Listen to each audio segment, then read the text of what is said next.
Tansaikia, Katie Dishinekashon. Hello, my name is Katie.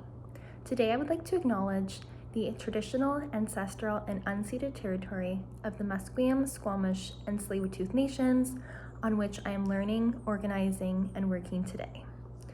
I would like to personally acknowledge my positionality as a mixed settler and Métis woman whose families are uninvited guests on these traditional lands. As a visitor on this land, I have an important responsibility to acknowledge the traditional caretakers of this land and give my deepest gratitude that myself and my family can exist here. I believe it's important to acknowledge whose traditional land we are on because growing up here in BC, I've never heard the traditional names of the territories spoken out loud, discussed, or brought up in the classroom.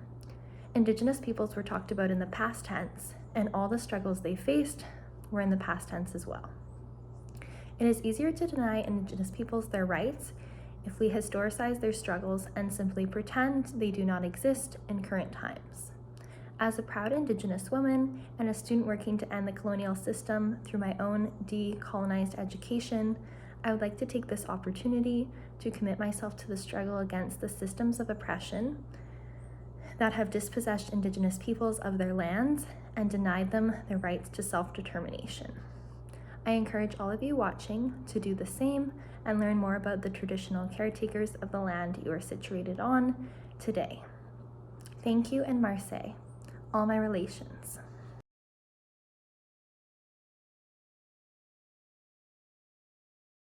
Hello, and thank you for joining us today. My name is Quinn Rafi Antoine, and I'm the lead of Indigenous Initiatives and Training at the Gord Downie and Cheney Wenjack Fund. Inspired by Cheney's story and Gord's call to build a better Canada, we aim to build cultural awareness and understanding to create a path towards reconciliation between Indigenous and non-Indigenous peoples.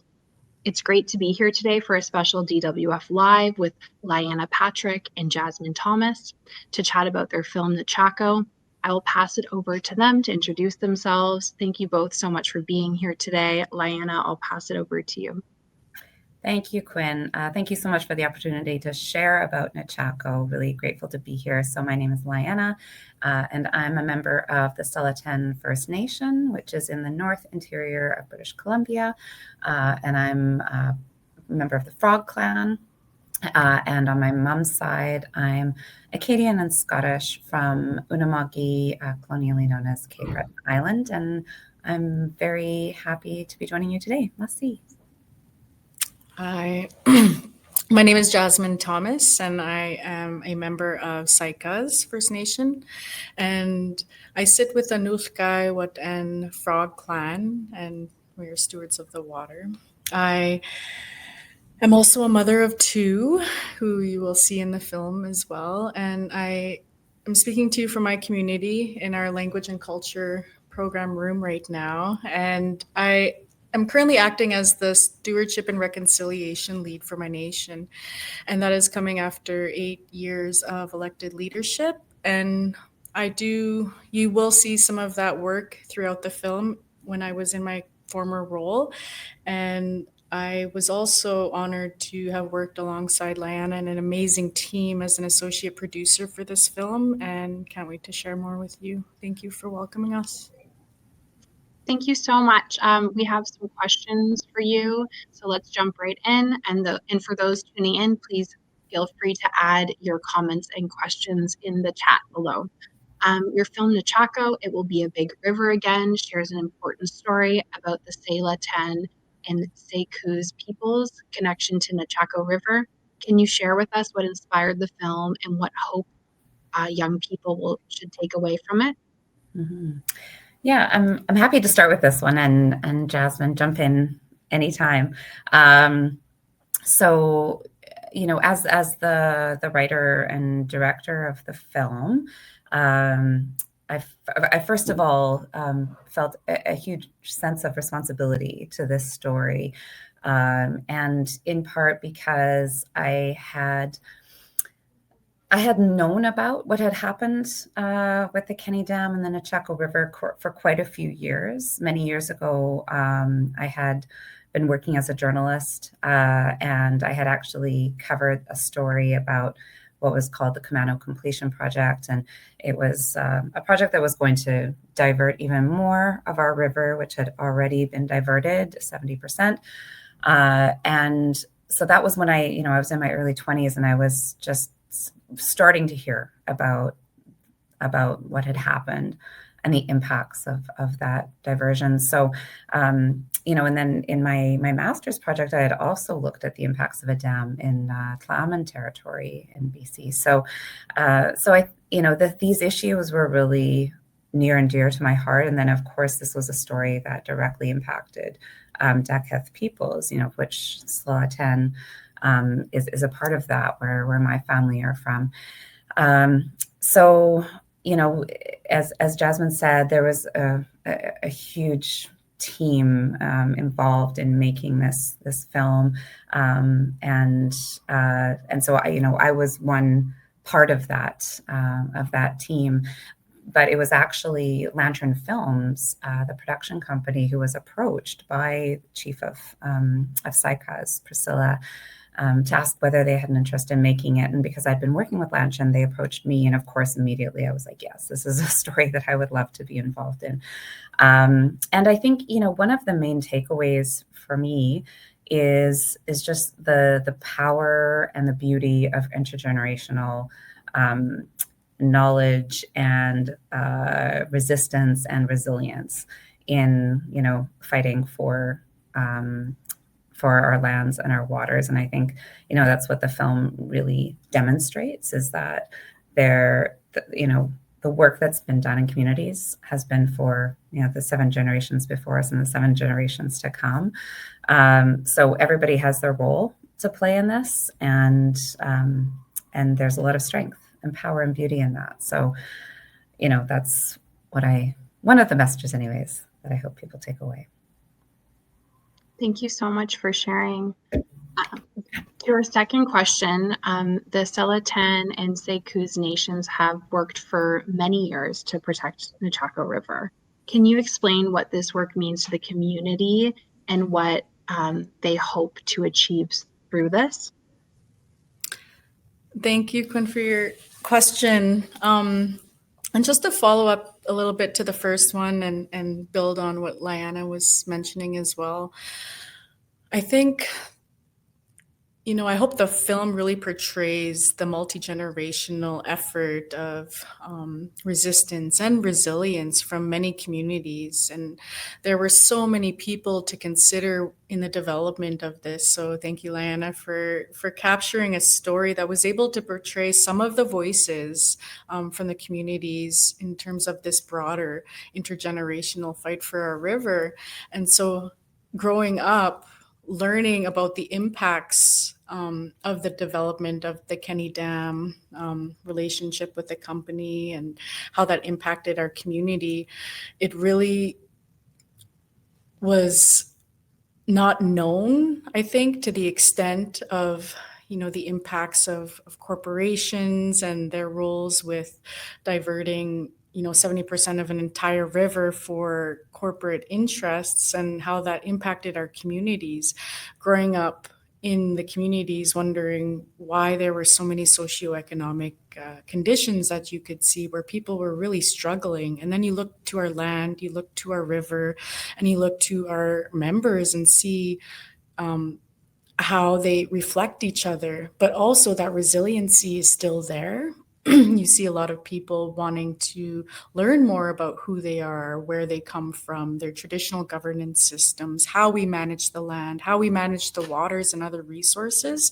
So I think our litigation journey was one part of that process of ensuring that as caretakers, as stewards of the waters, as stewards of the land, we're doing our part as Yinkatene people, as Dakelh people, people of the water who travel by water, doing our part to take care of the systems that provide for us, and knowing that we are a part of it and not separate from it, I think was a big part. And the court journey growing up in that, and throughout the years, I think our families and our communities really inherited the need to continue that fight for justice for our river and for our communities. And so I think, this film helps tell that story, because many of our own members, never mind people within the broader region, are aware of what really occurred and is still happening to some degree to our river. So that's my thoughts. Thank you so much. I think that truth-telling aspect is so important, and the reminder that we're, connected to the land. Moving into question 3, throughout the film, we see elders and knowledge keepers sharing stories and teachings. What are some of the lessons that stood out to you while filming, and why is this important for young people? Yeah, I'm happy to start off the conversation around this. I think it's an important question. I learned so much in the 5 years of making this film because I spent more time than I have, since I was a child growing up in mostly in Saik'uz territory, and so coming back as an adult, coming back with the experience that I now bring, was a different thing than if I had been doing this maybe when I was younger. And I think, one of the things that I've really thought about in connection to this question is these ideas of love and acceptance. I've spent most of my life working for other people, other Indigenous nations, other than my own. And I felt for a long time now that I just really want to work for my own people.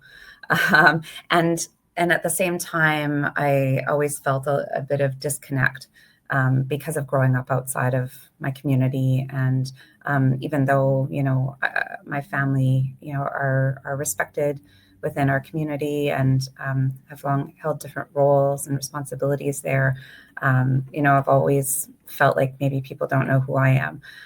Or question, why I would be coming in and doing the work that I'm doing. So I just, I went into this process with a lot of openness and honesty, and just wanting to have a lot of integrity around, what we were doing. And I think that's reflected in how the film was made. But what I found was that people were overwhelmingly accepting of, the fact that, I hadn't grown up there, that I didn't, necessarily know all the things that one should know growing up on the water and growing up fishing and, with that kind of knowledge. And it was okay. The fact that, that I was there and taking the time and spending the time and listening, because you have to, that's the big lesson I get in Coast Salish territory. We have 2 ears and 1 mouth for a reason. You should listen twice as much as you speak. And I just, this was really big. This was really important to me. And this was, the stories and the lessons that I heard from the elders we worked with, and the leadership and the knowledge keepers. And I think for young people, maybe who grew up outside of their communities, maybe who grew up as part of 60s Scoop or in the childcare system, those are some severe colonial disconnections. And I think part of my disconnect is very much related to that, related to our experience in residential school and lots of different things. And so to feel that you can come back and that people are going to welcome you back, with open arms and open hearts, I think is, it's a good feeling. And it makes me, every time I left, it was harder and harder for me to leave. I wanted to be there. So that's, a big takeaway for me. Thank you, Lyana.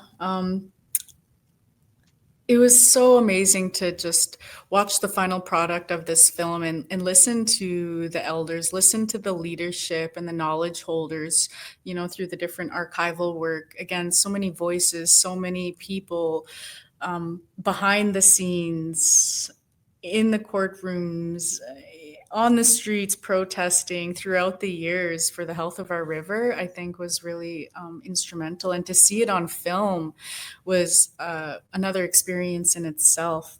A scene that really impacted me was with your father, Lyana, Chief Archie Patrick. One of my favorite chiefs. But there's a scene in the film where he's sitting with other elders and they're talking about, how ludicrous it is that we have to prove that we've been here, that we've always been here. And I think we look at the foundations and the systems that are in place within this country. And as young people, I think it's important that we start to look at that. Colonial and racist ideologies like terra nullius, or that this place and these lands were empty, and, to justify what would come after that. But I think, we're moving into a place of, we're going to be here living together, working together, and it's so important to learn from one another, to learn about these histories. And the elders and the knowledge keepers in the film really bring us to that. The opening scene, you'll hear from my grandmother, Minnie, and she's talking about what she learned from her mother and her elders. The world, we're floating the wrong way, and how we had the words and the language that kind of spoke to what we are experiencing today in terms of climate change and other, I guess, planetary system boundaries that we're kind of exceeding. So I think as young people, it's important to figure out how can Indigenous knowledge, traditional ecological knowledge, how can that be brought into these spaces where we're talking about Western science in terms of how lands are being managed? How are we bringing in those voices that are passed through the generations and the knowledge passed through the generations into these spaces that we're living and learning and working in together, and finding ways to advance reconciliation in that way through learning? There is hope in learning and coming together, and really being patient with ourselves on that journey together. It's been over 70 years just through battling for our river to date. But before that, we're dealing with other historical injustices. And I think it's important for us to learn collectively, no matter what age, what were some of those injustices and how can we make things better in a way that is collaborative, that is respectful of Indigenous laws and governance and legal orders, and are we learning about that in our public school systems? So I'm excited for opportunities like this where that content is starting to be shared, because I was so thirsty for that knowledge growing up as well. And I think, it's starting to happen. We're starting to get these truths out there from Indigenous folks ourselves. And it's beautiful, but let's be patient with ourselves on that journey. Thank you so much, both of you. Storytelling is an important part of how communities share their knowledge and experiences. How did you approach telling this story in a way that respected the people and culture being represented? Okay, so I want to say, this is really important, that Jasmine Thomas and Jasmine's presence in this film was really critical. As an associate producer, as a community leader, as someone who is a part of that multi-generational struggle and fight for the river, I think, honestly, the advocacy, the assistance, the guidance that we received in making the film was critical. It would not have been the same by any means. So I think that when you are thinking about telling these stories, involving, making sure that that the right people are involved in that process is really important, and that people are honored for what they bring to that work. So I think a big lesson for me throughout the making of this film was that things, there's industry standards of how you make a good film, and that's great, but you don't always have to make things like you can challenge how things are done and how things are made. And so, in terms of honoring the stories in the community, I'm going to like just quickly look back at the question again to make sure I'm like, yeah, in a way that respects the people in the community. It was really important, right, that we had community meetings, that we had meetings with chief and council, that we ensured that folks knew who we were, what we were doing, why we were doing it. And, it's a tension in documentary film, I think, where you kind of necessarily have to have a small number of people telling the story, because it can get a bit confusing if you have a lot of, participants, and you kind of want those few key people. And so, you meet people and people are like, oh, we've got this great story and you need to tell this and you need to tell that. And I loved hearing that. And we met with as many people as we could. And, I ended up saying to a number of people, I was like, these are all such important stories. And I said, we want to make sure that we tell them in one way or another.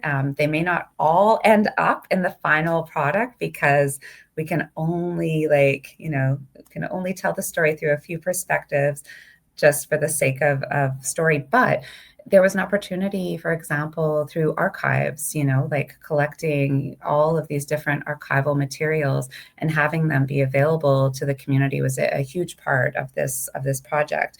Doing interviews with people who wanted to do interviews and having those as a record for the community. And then the mentorship program that was initiated, right, the idea was to train, next generations of filmmakers to take up these tools and to tell their own stories. So I think the work, needs to be done in a way that ensures we're not just extracting this knowledge and leaving, but in a way that ensures that it stays in the community and that it's still, it can have a different life, and it can continue, because there are so many stories to be told. This is not a one and done. This is, an aspect of it. And I hope it's just a starting point, an entry point for all the other DWF filmmakers to come. Thank you. If I may, just to add to that storytelling journey and how that's done in a respectful way, I'm often brought to some of the teachings from my mentors and my family and leaders, the late Chief Stanley Thomas. In my younger activist years, I was wanting to do a youth photo voice project or some kind of project that brought youth and land users, knowledge holders together on the land, and let's document this very sacred, significant area. And I just came in with that mindset that I learned that, I was entitled to that knowledge. Like I was entitled to know where that place was or to learn that story. So I really think in terms of how this film was produced and approached, that importance of relationship and building that trust and learning each other's, what the intentions are as a production team, who are a majority Indigenous, which was amazing. And how was this done in a way that ensured narrative sovereignty, so that we're owning the story, we're owning the direction that it's going, and those were part of the community benefits overall that I think this film was able to capture and to honor. And I think to have the days start off with protocol and ceremony and have the production team engage in that, and to recognize the significance of relationship with the land and with the water, and how that will permeate through the work as well, and hopefully set new industry standards for other filmmakers in terms of what does that reciprocity look like, not only to the land, to the waters, but to the communities and the ancestors there, and what does that relationship look like, and what could it look like. So I just wanted to share that. Thank you so much. The Nechako River is closely tied to health and well-being of the community. What did you learn about caring for the river, also supporting the physical, cultural, and spiritual health of the people? I think, kind of captured some of that in terms of introduction. How we identify ourselves is really tied to, the physical place of, Yinkadene, people of the land, Dakelh, people who travel by water, Noolhk'ai Whut'en. So that is a very place-based area where my clan was situated, and the crest, the Frog clan, stewards of the water. So it's our very identity is always tied to the land. And I think how we care for the river, it's inherent, but we're not always able to exercise those inherent responsibilities to take care of the land and the waters. And I think what is being captured in that film is our ability to do our due diligence, to enact our responsibilities through our laws and through our processes of taking care of the land and the waters, because that in turn takes care of us as people who are very dependent on the health of those systems. So I think, once we start to address ways to collaboratively figure out how are the river, the Nechako River, how is it going to be managed? Right now, it's managed completely for industrial uses. Mind you, we are in relationship with Rio Tinto Alcan to date, following the creation of this film, and trying to explore that. How are we going to identify a flow together that is sustainable for not only our endangered Nechako white sturgeon, sockeye salmon, but also our people who are very dependent on that. So I think it's all very connected, and that governance piece is equally tied into that physical, cultural, and spiritual health as well, because governance kind of defines a lot of those areas of self. So I'll leave it there. Thank you so much. Thanks. And I'll just really briefly add, and also drawing on actually your previous response to the previous question, I was thinking about how that prayer and ceremony and intention setting that happened each day of the production trips, how important that was for us to do. And I would kind of each morning share a slightly different teaching that had been passed on to me, or understanding, especially of where we were about to go in and film. And that was a very, very important practice. And, there were moments like when we were supposed to be filming in one area of the Territory, and there was a wildfire that had happened. And so we were kind of scrambling to find somewhere else to film and somebody else to take us out on the land. And I just felt like, and things happened, in a good way. Things and some of the pivots that we had to make were actually what ended up in the final cut of the film. And I feel like our connections in the morning helped to bring our ancestors together and helped to pave the way for us to do this work. And I think that is so much about that spiritual connection to river, and the fact that our intention was to document, these efforts to save this place. And so I think it's just an interesting connection for me between like the topic of the film and as well as the practices that we were following to make this film. And there are things that people, I think, can and should do in lots of different ways, not just in film. Awesome. Thank you so much. That kind of is the perfect segue into our next question. Your film is both creative and educational. How do you think art, film, and music can help people learn about reconciliation and the importance of protecting the environment? Yeah, I will just say that I think, I have loved stories and storytelling since I was a child. As I mentioned earlier, my first love was journalism. I wanted to be a journalist, and in part because I had such a curiosity about people's experiences, about their stories. And this is what I found, because I'm also a teacher and an educator. So in my classrooms, I can say all the statistics I want and share all the articles and journal items and whatever the research. But it's when I start to embed that through story and through the lived and ongoing experiences of our people and of other Indigenous folks, and start sharing those stories. That's when it clicks for people, and I even see on their faces, I will see the attention just changes. And I think so art and creative processes, it unlocks a different part of our brains. And I think, in conjunction with all the other great work that's done in the world to help us to better understand these issues and people's experiences, I think it's just so powerful. And so I think it has a huge role to play in challenging structures and challenging colonization and challenging business as usual, to bring us to a different shared consciousness. Yeah. That's not so grandiose, I hope.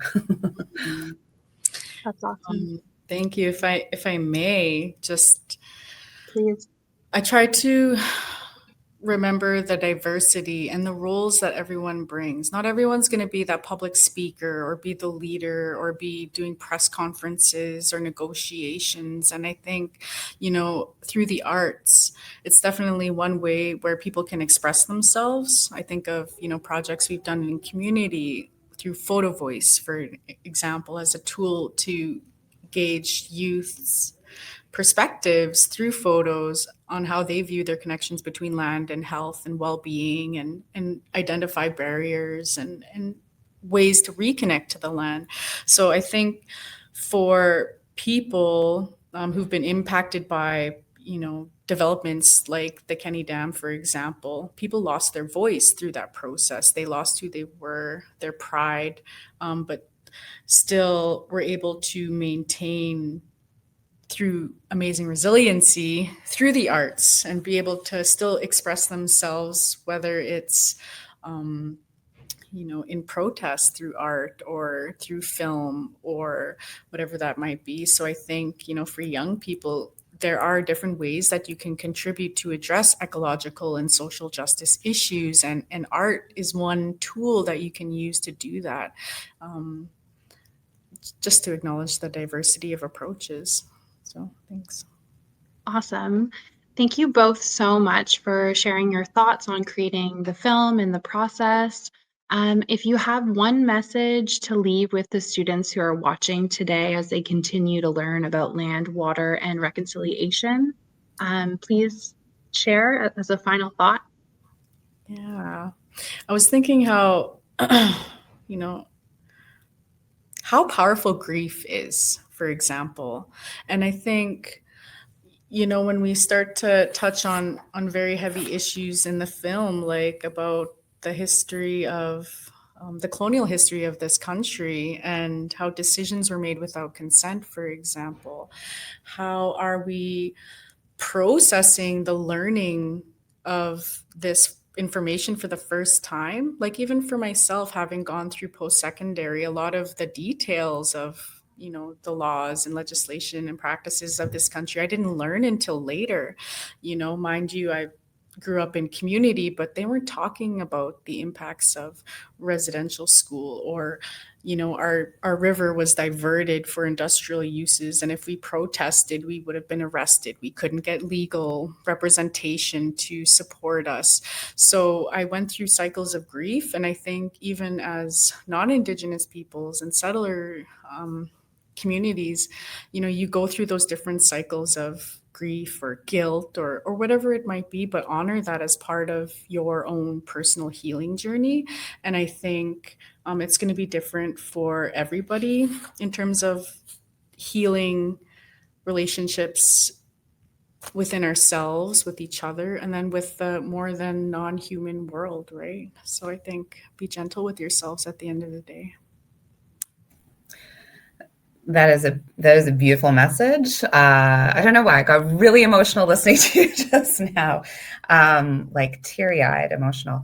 Yeah, I recently was really inspired by Tsleil-Waututh filmmaker Kaya George, who's comes from a long history of youth activism, and her family is really on the front lines of a lot of different efforts to protect and steward their lands and waters. And something she said just really resonated, and I wanted to share that forward, which is that the youth, are often told like they are the leaders, of tomorrow. They're gonna solve the problems, and often this can be a really heavy burden. And it's connected to what Jasmine's saying about grief and taking care. And she said, that you need to take care of yourself. Like it's a lot to put on young shoulders. And so I feel like just two things come out of this for me. And one is that, yes, like